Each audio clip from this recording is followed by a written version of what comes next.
არასამთავრობო ორგანიზაცია პოზიციის ხელმძღვანელი საერთაშორისო გამჭვირვალობა საქართველოს აღმასრულებელ დირექტორ ეკა გიგაურს ნაციონალურ მოძრაობასთან კავშირში ადანაშაულებს.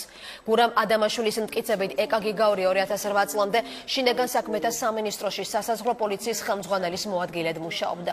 ადამაშვილმა დღეს ამ ინფორმაციის დამადასტურებელი დოკუმენტაციაც გამოაქვეყნა. დოკუმენტების მიხედვით გიგაური 2007 წლის 7 ნოემბერს მისი იმდროინდელი ხელმძღვანელის ბადრი ბიწაძის დავალებით აქციის დარბევაში მონაწილე სწრაფი რეაგირების რაზმების წევრთა ფულადი პრემიით დაჯილდოებას ითხოვს. არასამთავრობო ორგანიზაცია პოზიციის ხელმძღვანელი ამბობს, რომ ორგანიზაცია საერთაშორისო გამჭვირვალობა დღემდე ნაციონალური მოძრაობის ლობისტი კომპანიებისგან სერიოზულ დაფინანსებას იღებს.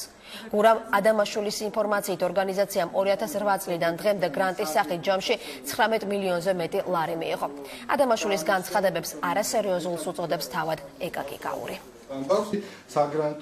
მე მინდა საზოგადოებას წარუდგინო დოკუმენტები, რომელიც არასამთავრობო ორგანიზაცია პოზიციამ მოიპოვა.